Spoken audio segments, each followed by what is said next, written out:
Yes, my people. Yes. Aponyo kobure. Aponyo katapo. Ajejejejeje. Urumva ingene muba mudusaza nkuko. Okibaza ico washaka kubaza rero.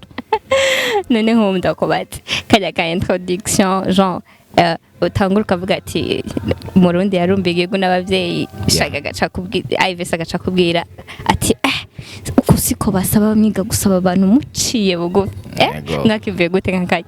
kajya nyene ni impano ziturimwo zigende kuko urabona natanguye ntindero ntiwobwira umuntu umutakindera ati genda ugire subscribe kuri Mr Yves 257 yategerezwa nyene guca nkura yo kugira yo wabivuge nyene nk'umushinga nahaye yicishije bugufi kuko akunze gukina ari umushinga nahaye yego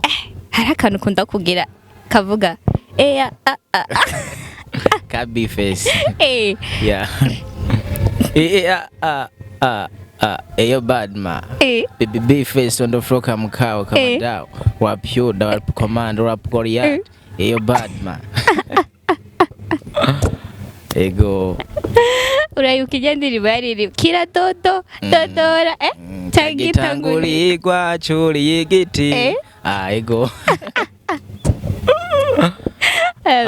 none iyo muri ko bararirimba tujya turye two muri batadere dukisinzi nyene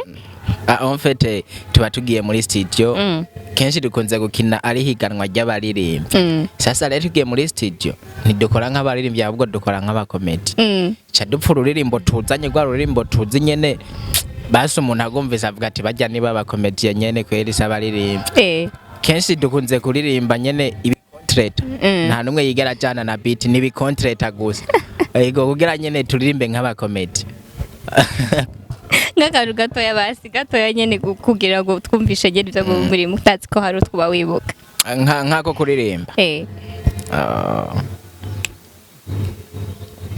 fait kaniyumvire ndakakubwira karanchit sindiko ndakibuka akajambo basi murajya amajambo menshi ukunda kuvuga haho nk'ukuntu umuntu ashavuje akaza hamagara ati mjiga temuka amazuba abantu abashavuje bifes ni impene zo mu rushana utuntu nk'utwo nyene kubera kugenda mwibarabara utambaye kandi uri umuntu w'umushinga ntambaye ushaka ntukane gutukana nica sibyo abantu benshi barakunze kuvuga ati none kubera kimwe mukunda gutukana nta muntu turahura ngo tumutuke turi abantu b'intungane gusa sha muri video tumenyereye ukadukinisha turagutuka kuko nyene ubu tumenyereye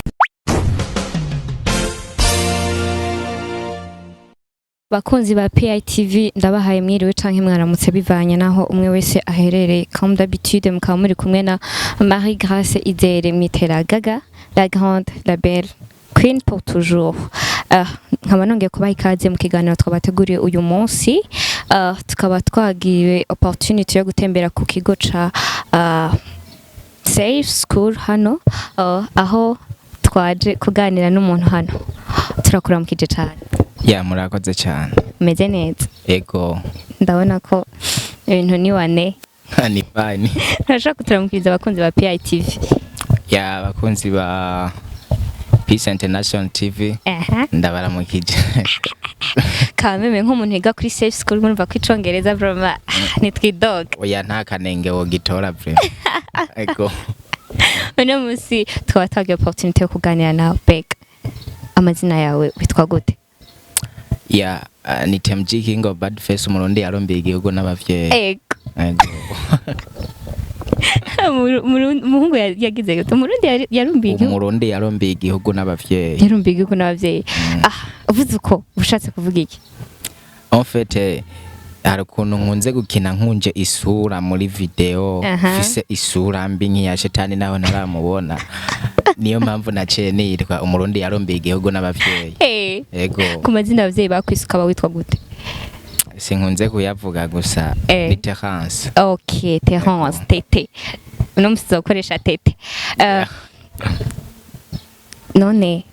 ndakubajije akabazo gato kamatsiko nubwo warohejeje kugacisha ko mu nyuma bigaca birangira utakavuze cyane kubera iki wahisemwo gukina ukunje isura ya umuntu wese afise uko akina yiyumvamo ego je novuga ati gituma nkina narakunjije isura nivyo nahisemo ego nararavye gukina ndyohewe sa ivyombera camvuga ati reka ngerageze gukina nkunje isura afise urusura robi n'abantu usanga bantinya bibaza ngo nikomeze ntabwo ari komeze okay novuga ati namba narose role kubera role nyinshi mbafise zibari zo kurakara cabisaba nyene ndakare ariko mu buzima busanzwe inyuma ya kamera tubwira abakunzi tubabwira ati nimwahura ntuzufate ibarabara ngo wiruke bimeze neza ya ndi ntungane vrema nawo munyura ndakure kukigira kuko ni vyisi ndabizi ko twese tuzopfa twese amaherezo ni hariya mu kinoko ego zanga umuhoro uko bita ivyo nta oya ari ahantu hageze ucutuza kwa ego kubera usanga y'abandi baryamye batuje ego umwe mu bakomedie dusanzwe dufise hano mu gihugu cacu c'u Burundi abikora neza hamwe na timu yiwe ya Shagi canke Ives ubivuga kusha canke nyene byo bose ni bamwe mwese muri bamwe watanguye ukora muri Eriko TV niho natanguye kukubona muga après nza kubona indi channel ya nyene byo après Shagi mu nyuma hari gihe mbona kuri Ives bega bimeze gute turashaka guha umuco abakunzi ba PITV ya mu bisanzwe twese twarabakinyi ba Eriko TV ba Shagi ba Yves ya nabandi twakinira kuri page yitwa Eriko TV hama nyene birashika turavayo tuvuyeyo niko guca twibakira amatimu y'iwacu novuga ati je ubu nkeneye usanga kuri Mr Yves 257 ebo niho ndiko ndakorera ibikorwa niho urakorera ibikorwa uyu munsi rero tukaba twabaye surpris na jewe nihereyemwo bon twari mu kandi ga program ariko mu nyuma tubona nyene sinzi maybe ko hariho n'abandi bantu benshi basanzwe babakurikirana mbwa batari biyumvira ko mushobora kuba mwiga bega vyagenze gute ko hari gihe usanga abandi babimvira maybe ko abantu biga nka university canke ibiki mugabo uyu munsi twaba twakubonye mu mwambaro w'ishuri ya sinavuga ati kunambaye umwambaro w'ishure tinazambaye kugira nkore interview wapi ni vya vrendiga ego ndiga nyine birashika yarashitse nyene ndaho umunyeshure gusa benshi hariho abatabitahura bibaza ngo ni brage gusa nyene ndaciga na cyane ko hariho komedi aheruka gusohoka muri ko muravuga ngo ishure yageze ibiki abandi benshi nyene bahamuka cyane turana kubona wambaye kakiba rero urumva kuko ubona wambaye informe je narinzi ngo ugomba usubire dukine komedi once again biri serieux biri serieux uri kuriga kandi uri proud yavyo sana uyu munsi nkaba ndyoheye proba ni ryambere ndakubonye uri muri look yo gutwenga narimenyereye nyene nakambije urusura ajya bari muri business ego hariho komedi wigeze gukina wambaye vugiboka kikabutura sinzi ngiye muhuye na Royce mwibarabara gatakubwira urashaka kugenda bo sinzi bambaye uko ngo genda ugire mama wawe n'ibindi nyene kumwe nyene usanzwe bimenyereye icyo sene ntiyakucaze cyane gukira vyagenze gute bisanzwe bivanye no kuntu hore yiwanje sanzwe narayimenyereye kandi nabo dukina nabasanzwe barayimenyereye novuga ati niyangoye kubera ni ibintu vyiwanje mbasanzwe niyumvamwo ni talent ngendana nyene nta bintu vyinshi mpaye ni pumpu ndagukinira nyene nkuko ubishaka ego nk'akantu iyo bishitse nk'ubu nka Ives akubwira ati rero wewe murundi warumbiye igihugu na twebwe twese abafana bawe ati kano kantu ni uzogakina nk'isene ubona vraiment binize bishika Ives akayiguha ukavuga ati nukuri isene wapi ni nk'iyi ya nawe birazwi hari amasene atompa asene ziri romantique zo kuryoherwa izarabizi ntiyomvuruka jewe bisanzwe bizwi sene ziwanje ni sene nyene zo gushavura kuragana kugwana kugira barabiza ahantu mbanzi nyene ni ibintu vy'ingumu nivyo nyene abasanzwe ati uyu muntu ari faho hano hantu ndakubaze gato ajya amajambo bihora bishika ugasanga muri ko muravuga mugasanga ngira amaze nk'umuntu 30 secondes ariko aravuga sinzi nyene bega nk'ubu nk'umuntu yo gufata ubunyene ushaka kumbwira nk'ikintu kimwe ni bisanzwe gusa no kimbwi ndashonje mvuye kwishure wumva uciye nona surprise nyisanga ari ucu usanga nyene inzinga zamaze gukorana ko zigeze mu isafuriya abakunzi ba PITV turahombye kweli uyu munsi Burundi yarumva igigwe ari kutubwira kano kamwe gusa ariko urumva nyene ni mu masaha atameze neza natwe twagufatiriye cyamva nyene ko ari ibintu bitameze neza none kuba ubu unyura ngaha kwishure nta ntambamye wagize kwishure byagenze neza kuko turabona trimestre ya mbere kwiregereza guhera kandi ni bibazo twabaza n'abandi banyeshure bandi kuko hari ama difficulty abanyeshure bagira kwishure ugasanga hari ibintu byaboroheye ariko kandi hariho n'ibindi bintu byabagoye d'abord gishika ngaha kwishure kusanzwe uri umuntu wamaze kubaka izina mu mitima y'abajene benshi byakugendeye gute abanyeshure bakwakiriye gute ntibyakugoye cyane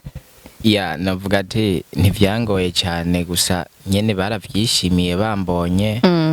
kandi nanje nyene naravyakiriye kuko narisanzwe nzi yuko bizoba hano nzoja kwiga ego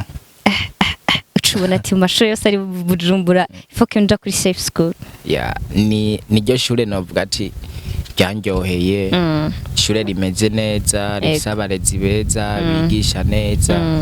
umfete buri kintu kimwe cyose ciza kwishure nakibonye ego niyo mpamvu nahisemo kuhiga nta difficulty nimwe uragira nta bibazo uragira nta kintu kirakugora ibintu byose uvuga ati bimeze neza cyane gose byose ni vibe kweli nibaza nko muri pause abanyeshuri abaha vibe kweli bagatwenga kagafu nibisanzwe nyene nta kwibanira kuko barabagenzi biwawe urabugurukiranye ego hari ibihugu byinshi cyane harimo n'igihugu cyacu ndetse n'ibindi bihugu ngabo kenshi urakunda gukina wambaye ico gihugu kubera ko baprefeye ico gihugu mu bihugu byinshi tuzi bihari mu bisanzwe kuba nkunda gukina nambaye Amerika sikuvuga ngo Burundi sindabukunda ahubwo ngitangura gukina en fait twihajya dukina umwe wese afise ni forme ziwiwe Iva kina yambaye isarubeti na koti ya costume Shaka kina yambaye costume za bleu nanje nkina nambaye ino dalet ya Amerika okay kino rero novuga ati catumye mpitamo ino dalet novuga ati iyo Burundi narayibuze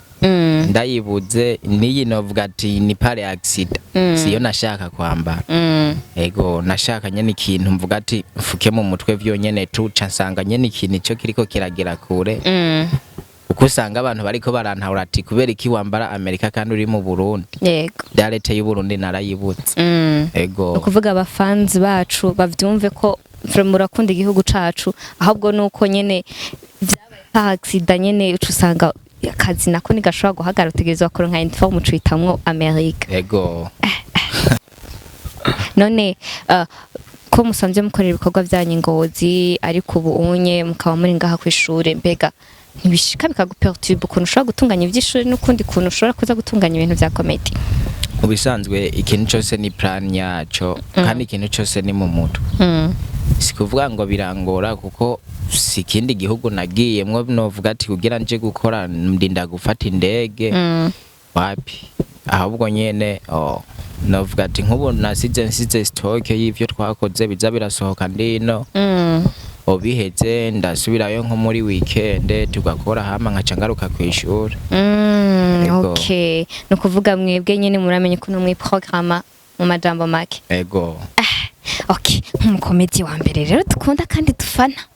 akantu nyene tubikiye k'igisasu uvuga ati je vraiment nko mu mwaka umwe canke mu myaka ibiri comedy y'igihugu c'u Burundi kuko urumva bon ejo turashaka kubona mwagize collabo n'abandi ari banyakso kandi ntumbaze basanzwe babikora neza kuko hari abakomediye benshi bavutse bakavuma mu mwanya muto ariko ikindi gihe tukabarondera tukababura mbega mwebwe nyene nk'abantu mwasanzwe mukora muri Eriko TV mwese uko mwakorana akantu nyene mwumva ati twebwe vraiment après nk'umwaka umwe canke ibiri vraiment turababiki ikintu nagake en fait comedy zacu ntizigera zitagaciro kuko komedi zacu twe turiko turakina ngaha mu Burundi navuga ati ni style shasha twazanye yego kuko twaravye style bariko barakina ngaha mu Burundi ya komedi tuvuga ati ja style tuyihindure natwe tuzane iwacu yego ko twe dukina video zanditse ziri kuri script